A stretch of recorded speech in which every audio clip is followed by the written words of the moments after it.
Hello students, आज मैं आपको हिंदी के चैप्टर जो है आपका बुक का सूर के पद, यानी कि ये जो आपके जो पद दे रखे हैं सूरदास जी के हैं और ये इनके सूर सागर के से कुछ जो है आपके पद लिए गए हैं।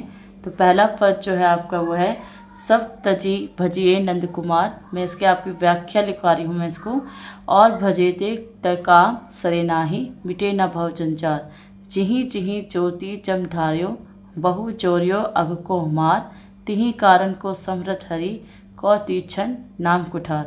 वेद पुराण भागवत गीता सबको यह मत सार, भव समुद्र हरि पद नाका बिनु को न उतारे पार। यह जिन जाने इन्हीं छिन भजी, दिन बीते जात असार, सुर पाई यह समो लाहू रही दुर्बल फिरी संसार।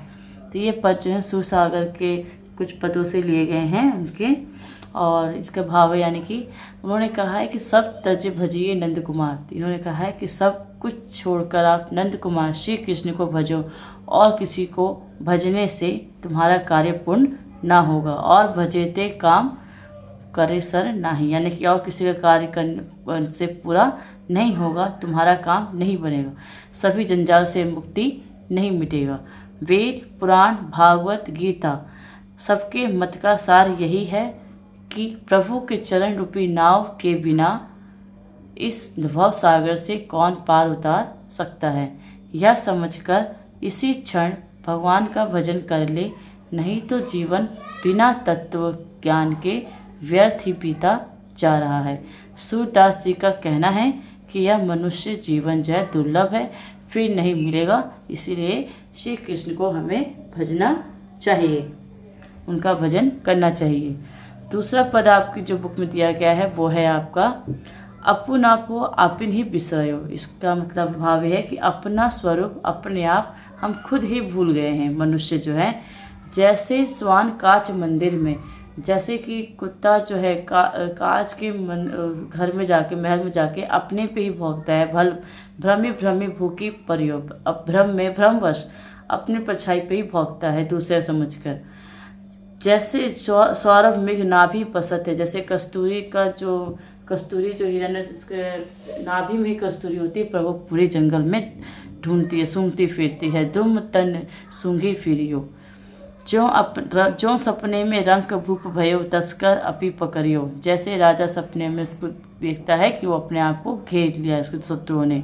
जो केहरी प्रतिबिंब देख के अपने कूप परियो, जैसे कोई शेर अपनी परछाई देख के कुएं में छलांग लगा देता है। जैसे गज लखी फटिक शिला में दस न निर्जायन, जैसे कोई हाथी किसी खंबे में अपनी परछाई देखकर उससे टकराता है।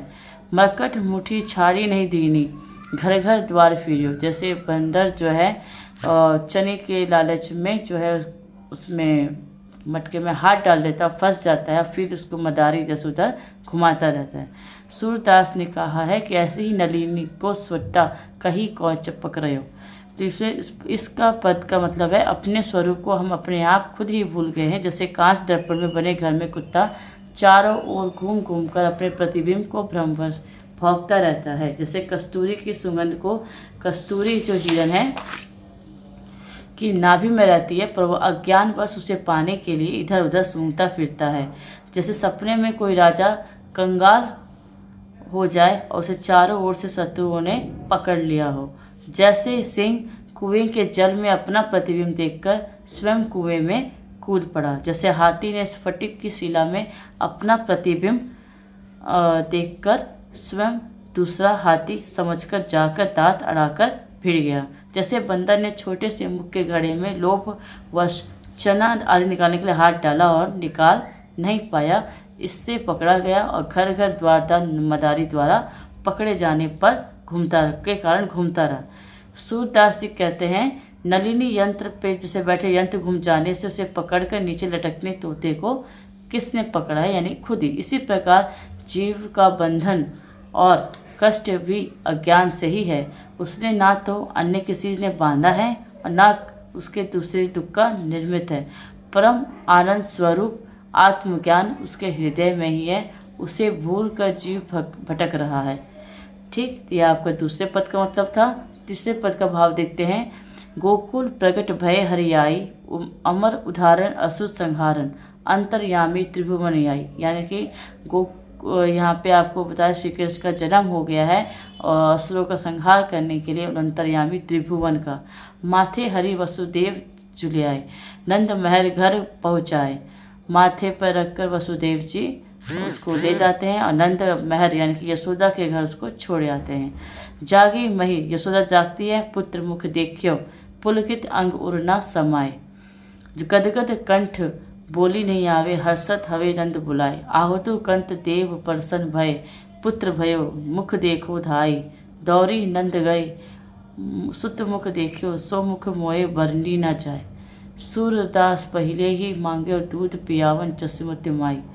भाव इसका यह है कि देवताओं का उद्धार करने के लिए और असुरों का संहार करने के लिए ये अंतर्यामी त्रिभुवननाथ श्री हरि गोकुल में आकर प्रकट हुए हैं। श्री वसुदेव जी इन्हें सर पर रख कर ले आए और श्री नंद जी के घर पहुंचा दिए। माता यशोदा जी ने जागृत होने पर जब पुत्र का मुख देखा तब इनका अंग अंग पुलकित हो गया और हृदय में जो उनका आनंद है वो समाता नहीं था। कंठ गदगद हो उठा, बोला तक नहीं जाता। अत्यंत हर्षित होकर उन्होंने श्री नंद जी को बुलवाया कि स्वामी पधारो, देवता प्रसन्न हो गए हैं, आपके पुत्र हुआ है, शीघ्र आकर उसका मुख देखो। श्री नंद राय जी दौड़कर पहुँचे। पुत्र का मुख देखकर उन्हें जो आनंद हुआ वो उससे वर्णन ही नहीं किया जाता है। सूरदास जी कहते हैं कि माता यशोदा जैसे मैंने पहले ही ध्याय के रूप में दूध पिलाने की उनसे न्यौछावर मांगी है। अब इस बुक के क्वेश्चन आंसर्स दे रखे हैं।